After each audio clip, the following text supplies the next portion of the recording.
नमस्कार, मी सचिन चव्हाण. एम-सी न्यूजच्या खास चर्चा, खास डॉक्टरांसोबत या विशेष कार्यक्रमामध्ये आपल्या सर्वांचं स्वागत. या कार्यक्रमाच्या माध्यमातून विविध स्पेशलिस्ट डॉक्टर आपल्या स्टुडिओला भेट देत असतात.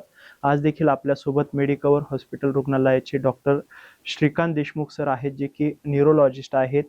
आज आपण त्यांच्यासोबत चर्चा करणार आहोत. सर, एम-सी न्यूजमध्ये आपलं खूप खूप स्वागत. धन्यवाद. या मुलाखतीला सुरुवात करतोय. पहिलाच प्रश्न असा राहील की प्रत्येक आजाराचे एक स्पेशालिस्ट आहे, जसं की आपण डेंटलचं विचारू किंवा गॅस्ट्रोलॉजी वगैरे.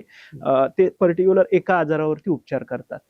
न्यूरोलॉजिस्ट जे आहेत ते कुठकुठल्या आजारांवरती उपचार करतात? खूप चांगला प्रश्न आहे. सहसा आम्ही बघतो की जेव्हा न्यूरोलॉजिस्ट कडे जायचं असं विचार करतो तेव्हा पेशंट्सला वाटतं की जेव्हा डोकं दुखतंय त्याच वेळेला न्यूरोलॉजिस्ट कडे जावं. पण न्यूरोलॉजी ही जर ब्रँच आपण घेतली तर त्याच्यामध्ये कुठकुठला नर्वस सिस्टीमचा भाग येतो. तर त्याच्यामध्ये तुमचा ब्रेन म्हणजे मेंदू येतो, तुमचा मज्जातंतू म्हणजे स्पायनल कॉर्ड येतो, तुमच्या हातापायाच्या नर्व्स नसा त्या देखील न्यूरोलॉजीमध्ये येतात, मसल्स हे देखील न्यूरोलॉजीमध्ये येतात. तर त्यामुळे साहजिकच डोकेदुखी हे जर एक प्रामुख्याने एक कॉमन सिम्पटम असलं तरी त्याच्या व्यतिरिक्त चक्कर येणं जे आपल्या बॅलन्स सिस्टीमशी निगडीत आहे, किंवा पार्किन्सन्स डिसीज ज्याला आपण थरथर येणं म्हणतो किंवा पेशंट स्लो होणं म्हणतो, डिमेन्शिया, अल्झायमर डिसीज ज्याच्यामध्ये विस्मृतीचे आजार होतात, किंवा ब्रेन स्ट्रोक की ज्याच्यामध्ये पेशंटला पॅरालिसिसचे अटॅक येऊ शकतात, किंवा काही काही पेशंट्समध्ये हातापायामध्ये विकनेस येतो, उठून बसायला, हात वर करायला कमजोरी येते, किंवा हातापायामध्ये मुंग्या येतात, किंवा चालताना तोल जातो. तसंच मायस्थेनिया ग्रेव्हिस नावाचा एक नसांचा आजार असतो की त्याच्यामध्ये डोळ्याची एक पापणी खाली पडते. तर असे विविध प्रकारचे आजार न्यूरोलॉजीच्या कक्षेमध्ये येतात. बरं, आता तुम्ही मगाशी बोलले एक अपस्मार नावाचं, ज्याला आपण मिरगी, झटका वगैरे असं म्हणतो, त्याचा जो आजार आहे तो सर्वसाधारण कसा जाणवतो?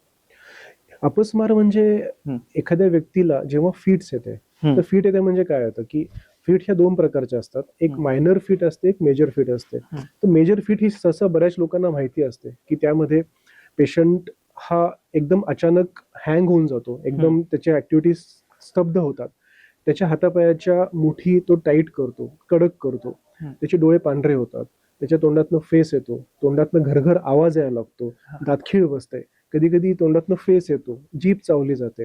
आणि ही सगळी प्रक्रिया एक साधारणतः 1 ते 2 मिनिटं चालते, आणि त्यानंतर पेशंटला रिकव्हर व्हायला एक 20 ते 25 मिनिटं लागतात. बरोबर. आता मिरगी, झटका हा कुठल्या लोकेशनला येईल किंवा केव्हा येईल हे काही सांगू शकत नाहीये. पण अनेकदा काय होतं की मिरगी, झटका आल्यानंतर बरेचसे गैरसमज असतात. कांदा त्याला सुंगणे किंवा कुठल्या तरी दुर्गंधीयुक्त वस्तू त्याला हे करतात की त्याला श्वास घ्यायला देतात, आणि ते जे गैरसमज आहे ते काय आहे? तर बेसिकली कुठल्याही व्यक्तीला जेव्हा फिट येते तर तेव्हा सगळ्यात हे लक्षात घ्यावं की हा एक मेडिकल प्रॉब्लेम आहे, आणि ब्रेनमध्ये जेव्हा एखादी शॉर्ट सर्किट सारखी परिस्थिती उद्भवते तेव्हा हा अटॅक आलेला आहे. त्यात पेशंटचा त्याच्यात काहीच हातभार नसतो, ते आपोआप झालेलं असतं. तर अशा केसमध्ये सगळ्यात महत्वाचं की पेशंटची दातखीळ जर बसलेली असेल तर ती दातखीळ हाताने उघडायचा किंवा त्याच्या दाताच्या आत बोट किंवा चमचा घालायचा प्रयत्न करू नये, त्यामुळे त्या व्यक्तीला किंवा त्या पेशंटला जास्त इजा होऊ शकते. दुसरं आहे की बऱ्याच वेळेला आसपासचे लोक त्याचे हातपाय खूप जोरात पकडून ठेवायचा प्रयत्न करतात की फिट लवकर थांबेल, पण ते चुकीचं आहे, कारण त्याच्यामुळे पेशंटला फ्रॅक्चर्स किंवा शोल्डर डिस्लोकेट व्हायची शक्यता असते. तिसरं, तुम्ही जसं म्हणलात की वास देतात कांद्याचा, चपलेचा, तर त्याची काहीच गरज नाही, कारण फिट जेव्हा थांबायची तेव्हाच थांबणार आहे, तुम्ही काही दिल्याने त्यात काही फरक पडणार नाही. आणि चौथं सांगू इच्छितो की बऱ्याच वेळेला फिट चालू असताना पेशंटला तोंडाने पाणी किंवा साखर किंवा असं काहीतरी द्यायचा प्रयत्न केला जातो, तर ते खूप चुकीचं आहे, कारण त्यावेळेला पेशंट हा शुद्धीतच नसतो, आणि तुम्ही जे काही तोंडाने द्याल ते सगळं त्याच्या फुफ्फुसात जायची शक्यता असते, आणि त्यामुळे पेशंट सिरियस होऊ शकतो. तर ह्या गोष्टी शक्यतो आपण फिट्समध्ये टाळल्या पाहिजे. नक्की. त्याच्यात एक व्हर्टिगोचा प्रकार येतो, तो एक आजार आहे का? बऱ्याच वेळेला पेशंट आमच्याकडे येतात आणि सांगतात की डॉक्टर आम्हाला व्हर्टिगोचा आजार झालाय. तर मी त्यांना हे सांगू इच्छितो की व्हर्टिगो हे एक सिम्पटम आहे, हे एक लक्षण आहे, आजार नाहीये. जसं ताप येणं हा आजार नाहीये, तर ताप येणं हे एक लक्षण आहे की जे वेगळ्या आजारामुळे होऊ शकतं. तसं व्हर्टिगो हे एक लक्षण आहे की जे एकतर तुमच्या कानाच्या आजारामुळे होऊ शकतं, तुमच्या ब्रेनच्या आजारामुळे होऊ शकतं, किंवा तुम्हाला हार्टचा प्रॉब्लेम असेल त्याने होऊ शकतं, किंवा काही मेडिसिनच्या साईड इफेक्ट्सने देखील होऊ शकतं. त्यामुळे कुठल्याही पेशंटला जेव्हा चक्कर येते तेव्हा त्या चक्करेचं मूळ कारण शोधणं आणि त्याच्यावर योग्य उपाय करणं हे जास्त गरजेचं आहे. आता सध्या या धावपळीच्या याच्यामध्ये ना एक मोठा आजार सगळ्यांनाच असं वाटतं की तुम्हाला झालाय, तो म्हणजे मायग्रेन. हो. त्याच्या संदर्भात पण बरेच गैरसमज आहे. हो. मायग्रेन हा आजार कसा आहे आणि त्याच्यावरती काय उपचार असतात? तर मायग्रेन हा डोकेदुखीचा एक सगळ्यात कॉमन असा प्रॉब्लेम आहे जो खूप लोकांमध्ये आढळतो. बऱ्याच लोकांना तो माहितीच नसतो की त्यांना मायग्रेन आहे.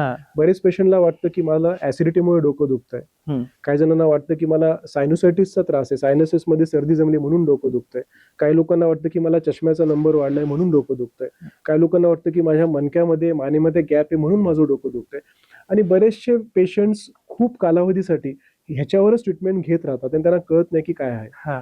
तर मायग्रेन हा एक जीन्स रिलेटेड प्रॉब्लेम आहे जो प्रत्येक व्यक्तीमध्ये असतो, जो हा अनुवंशिक देखील असू शकतो, आई वडिलांकडनं तो मुलांमध्ये येऊ शकतो. आणि त्यामध्ये काही जणांमध्ये महिन्यामध्ये एकदा, तर काही जणांमध्ये महिन्यात 15 दिवस देखील डोकं दुखू शकतं.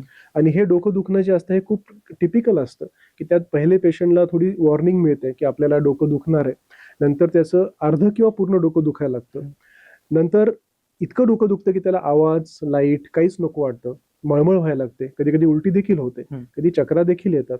आणि हा मायग्रेनचा अटॅक जर आपण गोळी घेतली नाही तर कमीत 2, 3, 4 तास पण चालू शकतो. आणि तो अटॅक गेल्यानंतर देखील किमान 24 तास पेशंटला प्रचंड फटीग येतो. तर हा मायग्रेनचा क्लासिकल अटॅक असतो. असं जर कोणाला होत असेल तर त्यांनी नक्कीच योग्य ट्रीटमेंट घ्यायला पाहिजे. नक्कीच. आता मायग्रेन ज्या वेळेला होतो, बऱ्याच वेळेला तुम्ही म्हटले की वेगवेगळ्या डॉक्टरांकडे जाऊन लोक उपचार करतात, पण एक मायग्रेन कसा ओळखावा आणि त्याच्यावरती मायग्रेन झालं असं आपल्याला जर वाटत असेल तर डॉक्टरांकडे केव्हा यावं? मी आता जी लक्षणं तुम्हाला सांगितली की अर्ध डोकं दुखणं, लाईटचा त्रास होणं, आवाजाचा त्रास होणं, मळमळ होणं, चक्कर येणं, मान दुखणं, हे सगळं जर एका विशिष्ट कालावधीत होत असेल आणि काही विशिष्ट कारणांमुळे होत असेल, जसं की एखाद्याला उन्हात गेल्याने डोकं दुखतंय, एखाद्याला थंड हवा लागल्याने डोकं दुखतंय, एखाद्याला जागरण झाल्यामुळे डोकं दुखतंय, एखाद्याला काही विशिष्ट पदार्थ खाल्ल्यामुळे डोकं दुखतंय, तर हे विशिष्ट ट्रिगर्स असतात. जेव्हा या ट्रिगर्समुळे एखाद्याला डोकं दुखतं तेव्हा त्या व्यक्तीला मायग्रेन आहे असं आपण निदान करू शकतो. नक्कीच. आता अलीकडच्या काळामध्ये एक ब्रेन स्ट्रोक सुद्धा खूप प्रमाणात वाढले. येस. या ब्रेन स्ट्रोकच्या आजाराबाबत नागरिकांमध्ये बऱ्याचशा गैरसमज पण आहेत. येस. ते तुम्ही कसं सांगाल त्याला? सो ब्रेन स्ट्रोकला मराठीत आपण पॅरालिसिस येणं किंवा अर्धांगवायू किंवा अंगावरून वारं जाणं या नावाने ओळखतो. तर ब्रेन स्ट्रोक हा देखील एक हार्ट अटॅक सारखा प्रॉब्लेम आहे. जसं हार्ट अटॅक मध्ये तुमच्या हृदयाची रक्तवाहिनी ब्लॉक होते आणि हार्टला डॅमेज होतो, तसंच ब्रेन स्ट्रोक मध्ये देखील तुमच्या मेंदूला सप्लाय करणारी जी रक्तवाहिनी आहे त्याच्यामध्ये फॉल्ट होतो, रक्तपुरवठा थांबतो आणि त्यामुळे ब्रेनचा जो एक स्ट्रक्चर असतो तो डॅमेज होतो आणि त्यामुळे पेशंटला पॅरालिसिसची लक्षणं येतात. तर ही लक्षणं बरेच वेळेला पेशंट लवकर ओळखत नाहीत. तर ती लक्षणं कुठली? की सगळ्यात महत्वाचं आहे की बोलताना त्रास होणं, जीभ अडखळणं किंवा एखाद्या व्यक्तीला बोललेलं न समजणं किंवा बोलताच न येणं. दुसरं आहे अचानक तोल जाऊ लागणं. तिसरं आहे दिसायला त्रास होणं, अचानक दिसायला त्रास होणं. आणि चौथं आहे एक साईडची बाजू ही कमजोर होणं. तर ही जर 4 लक्षणं असतील आणि ती जर अचानक आली असतील तर अशा व्यक्तीला पॅरालिसिसचा अटॅक आलाय असं समजणं आणि ओळखणं हे फार लवकर गरजेचं आहे. बऱ्याच वेळेला ना ब्रेन स्ट्रोक लोकांना असं वाटतं की त्याचा हृदयाचा आणि मेंदूचा संबंध येत नाही किंवा हाय बीपी मुळे ब्रेन स्ट्रोक होऊ शकतो का? हो, तर हा खूप चांगला प्रश्न आहे, कारण स्ट्रोक व्हायची जी रिस्क फॅक्टर आहेत त्याच्यामध्ये हाय ब्लड प्रेशर हे एक महत्वाचं रिस्क फॅक्टर आहे. जेव्हा आपलं ब्लड प्रेशर नॉर्मल जे 120-80 असतं ते जेव्हा 180च्या आसपास जातं तेव्हा एकतर हृदयाची रक्तवाहिनी बंद होऊ शकते किंवा हृदयाची रक्तवाहिनी फुटू शकते. जेव्हा बंद होते त्याला आपण इस्चेमिक स्ट्रोक म्हणतो आणि जेव्हा फुटते त्याला आपण ब्रेन हिमरेज म्हणतो. या दोन्ही कारणामुळे ब्रेन स्ट्रोक होऊ शकतो. त्यामुळे ब्लड प्रेशर नियमित कंट्रोल ठेवणं हे फार गरजेचं आहे. पण आता बरेचशा म्हणजे आता मागे एक माझ्या समोरच एक उदाहरण होतं की रुग्णाचं म्हणणं असं आहे की फिटनेस चांगला आहे, थकवा जाणवत नाही, पण बीपी हाय आहे असं दाखवलं. मग त्यांनी ते टाळलं आणि अचानक ब्रेन स्ट्रोक होतो. तर अशा जे फिटनेस मध्ये असतात अशा रुग्णांना काय काळजी घ्यायला पाहिजे? तर बऱ्याच वेळेला एक फार गैरसमजूत आहे की मला काही त्रास नाहीये, माझं डोकं दुखत नाहीये, मी एकदम फिट आहे, तर मला बीपी शुगर असू शकत नाही. तर कसं आहे की ह्या गोष्टी जोपर्यंत आपण चेक करत नाही तोपर्यंत आपल्याला कळत नाहीत. आता परवाच आमच्याकडे एक पेशंट आलं होतं, त्यांची शुगर ही 380 होती आणि त्याला काहीच त्रास नव्हता. तर ती 380 किती दिवसापासून होती हे देखील आपल्याला माहित नाही. त्यामुळे जेव्हा एखाद्या ह्या पॅरामीटर्स आपण चेक करतो आणि जेव्हा ते वाढलेले आहेत तर त्याच्याकडे दुर्लक्ष न करता योग्य ती ट्रीटमेंट घेत राहणं गरजेचं आहे. कारण एकदा जर कॉम्प्लिकेशन झालं, असे जर कॉम्प्लिकेशन झालं तर ते खूप त्रासदायक असू शकतं. बरंच आपण ज्या वेळेला तुमच्याकडे अनेक पेशंट येतात, मी पण बघितलंय, काही पेशंट असतात हातपाय थरथरायला लागतात. Yes. अशा वेळेला तो एक पर्किन्सन्स नावाचा आजार आहे, तो असण्याचे चान्स असतात. हो, बरेच वेळेला पेशंट आमच्याकडे निदान करूनच येतात की डॉक्टर आम्हाला पार्किन्सन झालाय. त्यामुळे त्यांना सांगावं लागतं की प्रत्येकच थरथर ही सिरियस नसते. तर काही काही थरथर ज्या असतात ते एकतर थायरॉइडमुळे होऊ शकतात, दुसरं असतं कधी कधी ते अनुवंशिक असतात, आई वडिलांकडनं मुलांकडे आलेले असतात, कधी कधी काय औषधांचा साईड इफेक्ट असू शकतो, कधी कधी त्या थोडंसं अँझायटीमुळे आलेले असतात, आणि फारच एक वेगळा ग्रुप असतो की त्याच्यामध्ये ते पार्किन्सन, ज्याला आपण कमकुवत म्हणतो, ह्याच्याने आलेले असतात.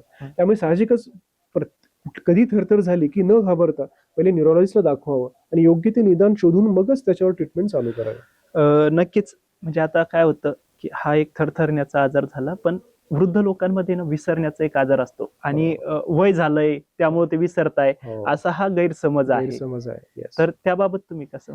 तर बेसिकली विस्मरण हे जेव्हा कधी कधी होत असतं आणि ते कमी प्रमाणात असतं, ते नॉर्मल असतं. आता आपण देखील कधी कधी आपल्याला एखादा फोन नंबर लवकर आठवत नाही किंवा एखाद्या व्यक्तीचं नाव पटकन आठवत नाही, तर ह्या गोष्टीला लगेच मला विस्मृतीचा आजार झालाय किंवा अल्झायमर झालाय असं आपण म्हणू शकत नाही. जेव्हा एखादी व्यक्ती गोष्टी विसरायला लागते आणि त्या विसरण्याचा त्याच्या दैनंदिन जीवनामध्ये असर पडायला लागतो की जसं ती व्यक्ती घराच्या बाहेर गेली थोडा रस्ता चुकली किंवा तिला वापस येताच आलं नाही, किंवा ती बँकेत गेली तिला सहीच करता आली नाही, किंवा एखादा खूप कॉमन असलेला नंबरच ती चुकली, आणि हे जेव्हा आसपासच्या लोकांना लक्षात यायला लागतं की अरे ह्या व्यक्तीत काहीतरी बदल होतोय, तेव्हा त्यांना वाटतं की ह्या व्यक्तीला काहीतरी आजार झाल्याची शक्यता आहे. आणि दुसरं एक आहे की ज्या व्यक्तींना ऍक्च्युली अल्झायमर किंवा स्मृतिभ्रंश असतो त्यांना हे कधीच आठवत नाही की ते विसरतात, कारण तीच गोष्ट ते विसरलेले आहेत की ते विसरलेत. त्यामुळे प्रत्येकच विस्मरण हे सिरियस नसतं. तर जर तुम्हाला खूपच डाऊट असेल तर अशा वेळेला आपण काही फॉर्मल टेस्टिंग करून तुमची मेमरीची जी कॅपेबिलिटी आहे ती आपण चेक करू शकतो आणि त्यावरून आपण त्याचं निदान देखील करू शकतो. आता नक्कीच ते एक ब्रेन सेल्स आपण डॅमेज झालो असं बरेचदा म्हणतो, पण ते ब्रेन सेल्स डॅमेज झाल्यानंतर ते रिकव्हर म्हणजे पुन्हा तयार होतात का? तर हा खूप चांगला प्रश्न आहे, कारण शरीराच्या जे बाकीच्या सेल्स असतात, जशी आपली स्किन असेल, आपले केस असतील, आपले बोन्स असतील, तर ते रिकव्हर होतात, नवीन तयार होतात. पण तशी जी कॅपॅसिटी आहे ती ब्रेन मध्ये नाहीये. त्यामुळे आम्ही म्हणतो की जेव्हा ब्रेन स्ट्रोक होतो पेशंटला, तर तेव्हा टाइम इज ब्रेन. तुम्ही जर पेशंटला लवकर ट्रीटमेंट दिली तर तुम्ही ब्रेनचा तो एरिया डॅमेज होण्यापासून वाचू शकता. कारण जर जास्त ब्रेन डॅमेज झाला तर रिकव्हरी तेवढी अवघड होऊन बसणार. तर मग ह्याचा अर्थ असा की मग रिकव्हरी होणारच नाही का? तर असं नाही. जरी ब्रेनच्या नवीन सेल्स तयार नाही झाल्या तरी ब्रेनमध्ये एक कॅपॅसिटी असते, त्याला आपण न्यूरोप्लॅस्टिसिटी असं म्हणतो, की त्याच्यामध्ये ब्रेनमध्ये एक अशी कॅपॅसिटी असते की त्याच्यामध्ये नवीन कनेक्शन्स तयार होऊ शकतात. जसं एखादी नवीन स्किल शिकताना आपण ती गोष्ट पुन्हा पुन्हा करत राहतो तेव्हा ब्रेनमध्ये काही नवीन कनेक्शन्स तयार होतात. तर तशीच कनेक्शन तयार व्हायची जी प्रोसेस आहे त्याला आपण न्यूरोप्लॅस्टिसिटी म्हणतो. आणि जेव्हा एखाद्या स्ट्रोक पेशंट्समध्ये आपण फिजिओथेरपी ऍडवाइस करतो किंवा व्यायाम सांगतो, तेव्हा तीच ऍक्टिव्हिटी पुन्हा पुन्हा करून करून ब्रेनमध्ये ते नवीन चॅनल्स तयार होतात आणि त्या बेसिसवर पेशंटची रिकव्हरी होऊ शकते. नक्कीच. आता ब्रेनच्या संदर्भात बरेचसे आजार आहेत, म्हणजे मेंदूचा, आपण त्याला मेंदूवरती लोड येतो, त्याच्यासाठी झोप महत्वाची आहे का? हो, आजकाल झोपेचा फार मोठा प्रॉब्लेम झालाय, कारण आम्ही बघतो की बरेचसे पेशंट्स अगदी झोप लागेपर्यंत मोबाईल किंवा टीव्ही बघत बघत झोपतात आणि मग जेव्हा डोळे थकतात तेव्हा बंद करून झोपी जातात. त्याच्यामुळे स्लीपच्या क्वालिटीवर प्रचंड इफेक्ट पडतो, कारण जे काय आपण बघत असतो, ऐकत असतो, तीच ऍक्टिव्हिटी ब्रेनमध्ये चालू राहते आणि ब्रेन रेस्ट मोडमध्ये जात नाही, ब्रेन ऍक्टिव्ह राहतो. झोपेचं मेन काम आहे आपण दिवसभरात जे केलेलं आहे त्याला कन्सॉलिडेट करणं, मेमरी कन्सॉलिडेशन म्हणतो, किंवा जे काही टॉक्सिन्स तयार झालेत त्यांना फ्लश करणं आणि आपली न्यूरोप्लॅस्टिसिटी वाढवणं. तर हे सगळी कामं ह्या झोप जर ॲडिक्वेट नसेल तर ती डिस्टर्ब होतात. त्यामुळे मेंदूच्या प्रॉपर हेल्थसाठी झोप ही फार महत्वाची आहे. बरं, एक मुलाखतीच्या शेवटाकडे जातोय, पण एक माझ्या मनात पडलेला प्रश्न, बऱ्याच वेळेला काय होतं, दिवसभर बाहेर व्यक्ती काम करतो, स्ट्रेसची लाईफ सुरू आहे सध्या सगळ्यांच्या मनामध्ये किंवा सगळ्यांकडे स्ट्रेस आहे, पण घरी गेल्यानंतर मग मला थोडं रिलीफ वाटावं म्हणून टीव्ही बघितला जातो किंवा मोबाईल बघितला जातो. तर तो म्हणजे ऑलरेडी तो स्ट्रेस कमी करण्यासाठी मोबाईल बघतो, तर ते चांगलं आहे की वाईट आहे? कुठली गोष्ट ही लिमिटमध्ये असेल तर ती योग्य असते. आजकाल या रील्सच्या जमान्यामध्ये काय होतं की एकदा सुरू झाला की तासन तास त्यात निघून जातात हा. आणि पेशंटला कळते नाही, त्या व्यक्तीला कळते नाही की आपण किती बघितलंय. हा. जर तुम्हाला एखादी गोष्ट बघायचीच असेल तर तुम्ही ती फोकस सर्च करा. हा. तुम्हाला एखादं गाणं ऐकायचं, एखादं आर्टिकल वाचायचं तर तुम्ही सर्च करून वाचा. जेव्हा तुम्ही रॅन्डमली एखादी गोष्ट स्क्रोल करता, बघत राहता, तेव्हा तुम्हाला कळतच नाही की तुम्ही काय करताय आणि तुमच्या ब्रेनला कॉन्स्टंट स्टिम्युलेशन मिळत राहतं. कधी एखादा गाण्याचा व्हिडिओ असेल, कधी डान्सचा व्हिडिओ असेल, कधी एखादं पॉलिटिकल असेल आणि अशा वेगळ्या प्रकारचा जो भडीमार ब्रेनवर होतो त्याने ब्रेन अजून थकून जातो. तर त्यामुळे रिलॅक्सेशनसाठी तुम्ही एकतर काही गेम्स खेळू शकता, तुम्ही एखादं वाद्य शिकू शकता, एखादी स्वतःची आर्ट जोपासू शकता किंवा फक्त रिलॅक्सेशनसाठी मेडिटेशन देखील करू शकता. सो रिलॅक्स होण्यासाठी फक्त मोबाईल आणि टीव्ही हाच काही उपाय तेवढा योग्य वाटत नाही. नक्कीच. आता या मुलाखतीच्या शेवटाकडे जातो. शेवटचा प्रश्न विचारतो की तुम्ही आतापर्यंत विविध आजारांबद्दल सांगितलंय, ब्रेन स्ट्रोकचं पण प्रमाण वाढतंय, त्यानंतर फिटचे सुद्धा बरेचसे गैरसमज तुम्ही दूर केले. पण या सगळ्या आजारांबाबत काळजी कशी करावी, डॉक्टरांकडे केव्हा जावं, याबाबत नागरिकांना काय आवाहन करशाल? येस, तर मला हे वाटतं की चांगली लाईफस्टाईल ठेवणं हे जसं बाकीच्या हेल्थसाठी महत्वाचं आहे तसं ब्रेनसाठी पण गरजेचं आहे. तर चांगली हेल्थस्टाईलमध्ये मी तुम्हाला 3च गोष्टी सांगतो. एकतर तुम्ही डेली एक्सरसाइज करा. दिवसातनं कमीत कमी 30 ते 40 मिनिटं अशी ऍक्टिव्हिटी करा की ज्याने तुम्हाला दम लागेल, तुम्हाला घाम येईल, तुमचा हार्ट रेट वाढेल. दुसरी गोष्ट, शक्य झालं तर दिवसातनं एक 10 ते 15 मिनिटं थोडंसं ध्यान धरणं, मेडिटेशन करायचा प्रयत्न करा. फक्त शांत बसून श्वासावर कंट्रोल करणं, दीर्घ श्वास घेणं सोडणं, हे जरी केलं तरी खूप फायद्याचं आहे. आणि तिसरं, स्लीप, गुड स्लीप, चांगली क्वालिटीची 6 ते 8 तास झोप ही फार महत्वाची आहे. तर ह्या 3 गोष्टी जर तुम्ही फॉलो केल्यात तर तुमची ब्रेन हेल्थ ही खूप चांगल्या कंडिशनमध्ये राहू शकते.